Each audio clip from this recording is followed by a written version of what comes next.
Hello, and welcome to Carlson Software. This short video is the first in a two-part series on how you can use Carlson's CAD Standards module to quickly and accurately draw to a standard. The second of the series will show you how to create and share a CAD standard of your own. So let's get started. You've probably tried to use other approaches to implementing CAD standards already, including the tried and true three-ring binders, which clutter so many design stations. So first, let's tell you about some of the goals we tried to achieve and hope you're trying to meet when implementing CAD standards. The most obvious and important goal is to eliminate the common errors associated with manually trying to follow what can be a lengthy set of layer, color, line type, symbol names, text styles, and other CAD graphic properties associated with everything you draw. To avoid this, many designers just try and copy existing graphics around and just modify any text or attributes. But this is dangerous and does not work well for line work. Any errors are hopefully picked up by quality control procedures or perhaps even a standards checking program. But Carlson CAD Standards is designed to eliminate the possibility of such errors occurring in the first place. Another way to prevent errors is to simplify how you access and draw the large number and types of graphics you need to create in order to complete a comprehensive design drawing. For the most part, the drawing will consist of symbols, line work, and text annotation with or without leaders. Carlson CAD Standards allows you to combine one or more of these geometric primitives into something we call an item, to which you can assign a familiar name. So for example, a sewer line item can consist of the line work containing the S, the sewer manhole symbol itself, and the text along it, indicating its size and material. But replacing time-honored techniques without also enhancing productivity might not be cause enough to pursue a different approach. So Carlson CAD Standards incorporates techniques for the user to minimize the amount of input required to draw an item. These can either be implemented by the standards designer or the end user through minimizing input requirements or providing various shortcuts to item selection and key-ins.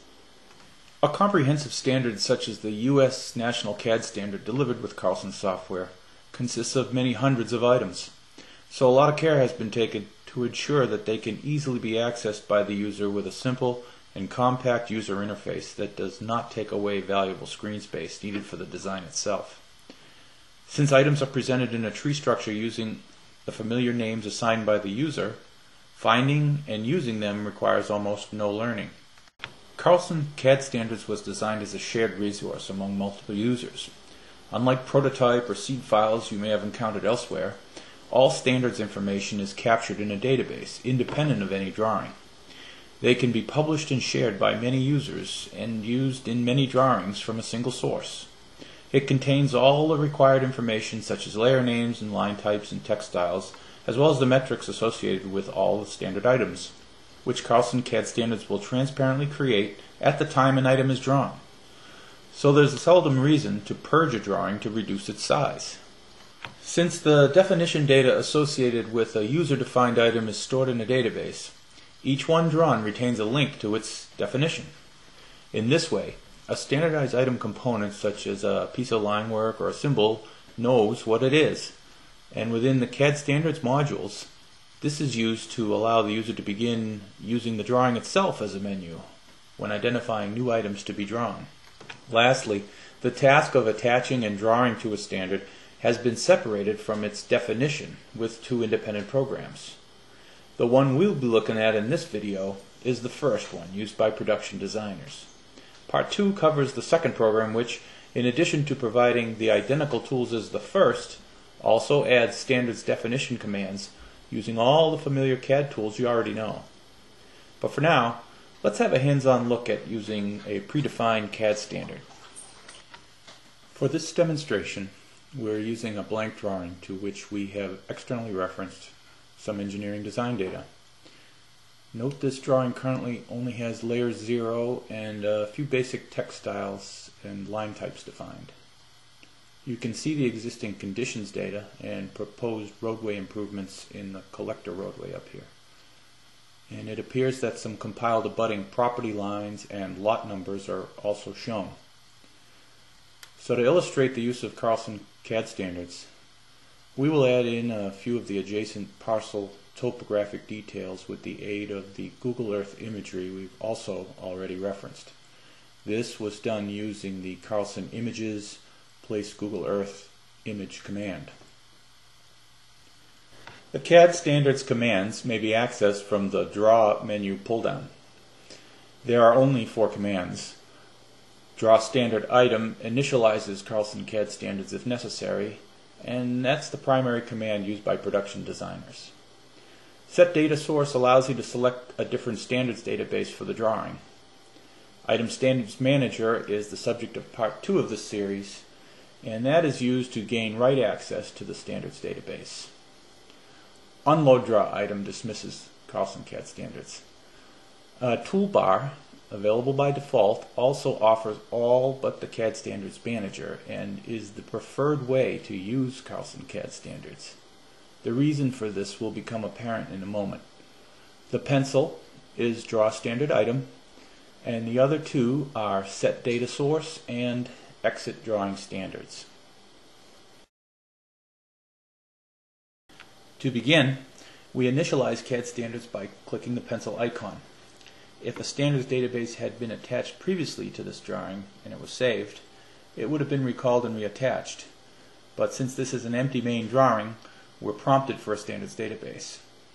We'll use the U.S. National CAD Standard, which is delivered in the Carlson Settings folder.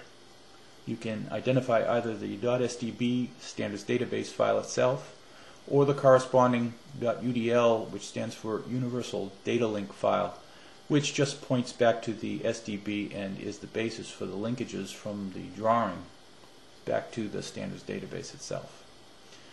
The program reads the names of all the standard items contained therein and builds an Explorer-like tree structure to show them.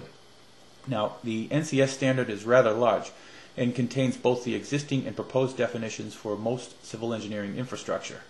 While it does that, I should mention that a Carlson CAD standard is scale independent, but the CAD standards modules are scale sensitive.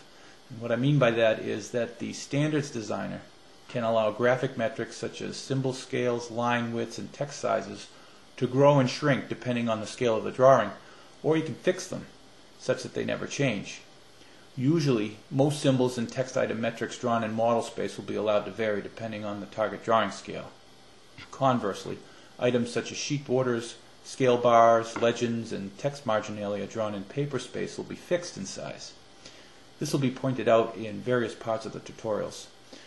You can see here that after loading the NCS standard, the program informs us that it currently contains 922 items organized in 98 folders. We also see that we're working in English rather than metric units. In order to minimize the screen space needed for all these items, by default, they are placed in a translucent or auto-hide type window, which can be activated merely by hovering your mouse over the pencil icon. It can also be pinned or torn off to float on the desktop, but that mode is typically more useful when using the manager, so we'll show that in part 2. Normally, you just expand the appropriate portions of the subtrees containing the items you need, and just hover the mouse over the pencil to reactivate the available standard items, which will always be found at the end or leaves of each subtree. The icons to the left of each standard item give you a visual indication of the primitive graphic components that it contains. To draw a standardized item, you just click on one. The window will dismiss itself when you slide the mouse off of it, and the program will display the selected item name together with appropriate prompts for the inputs it expects. Now, if we want to draw this house here, we just go in a little and expand the building folder and click existing building. We can start anywhere, and note at the bottom that we have the standard polyline options for defining arcs and such. And after a few vertices, we can type C to close it, but we'll show you later how the standards designer could have already enabled this for us. Instead of the default label, which is the item name, we can just type something else like WF House for wood frame house and place that piece of text on the roof somewhere. Now let's add the sidewalk and a bit of this driveway. I'll go back and select existing sidewalk from the sidewalk folder and draw this front edge here. If we don't want to label it, we can just press enter to bypass any text or leaders which the standards designer may have defined. Now for the driveway, we can go back and select driveway, existing concrete driveway. Draw this first piece, and I could have used my snaps.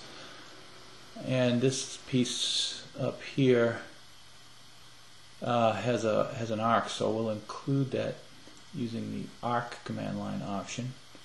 And second point, finish it. The default label isn't very useful, so we'll just type over that too with something like Conch Drive.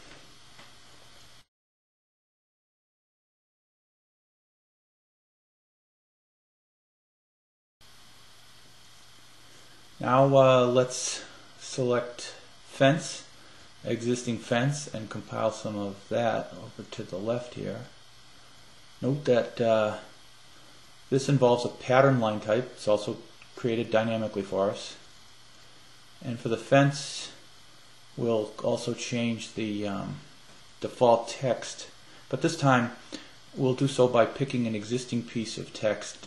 This bit of external reference text over here says protect fence, and we'll place that label more than once along the length, and then we'll include a leader for the second instance.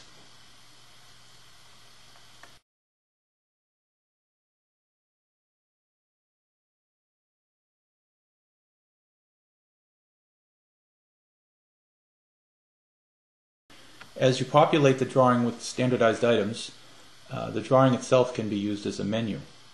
For example, if I want to capture the other side of that sidewalk, instead of hunting down the item in the menu as we did before and selecting it, I can just press the pencil icon and select one that I've already drawn, which reactivates that particular item, and I can just draw in this side of the sidewalk. Now for a couple of trees. Go back to the items and select planting, existing tree or shrub. Looks like deciduous, so we'll get that one. And if we select it, notice it's automatically scaled as we drag it around just to define the insertion point.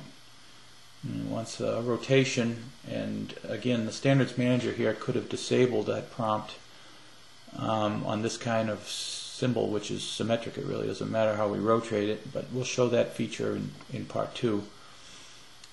If at this point I go back and change the drawing scale using settings and drawing setup, change to say 20 scale, notice how the size of second tree symbol will be affected. Okay, the last thing we'll do is add a fictitious utility line in the easement here to show you how an item can incorporate symbols, line work, and the annotation all at the same time, with or without leaders, and how both symbols and text can incorporate wipeouts to hide the line work which passes through them to logically clip. So I just picked proposed utility from the utility menu, and I'm going to place this first handhold here with the north rotation. If I want to omit the handhold at any vertex or the symbol, I just hold down the Alt key, and then I'll just place one here at the end, same rotation angle, and the text again I'll overwrite, just call it utility, and drop it in here somewhere straight across. And now draw in the leader, and that will associate itself to that text. If you're familiar with associative text, if I select that and choose to relocate it later, the leader will follow it. Same holds true for any symbols. Okay, if we now inspect the layer list, we can see that all the NCS layers that were defined in our standards have been created for us in the drawing automatically, and the same in general will hold true for all the other graphic properties. You see here we have some line types additional that were automatically defined. Same goes for text styles, dimension styles, and the rest of the necessary graphic properties. Thanks for watching this video, and be sure and check out the many other informative videos available.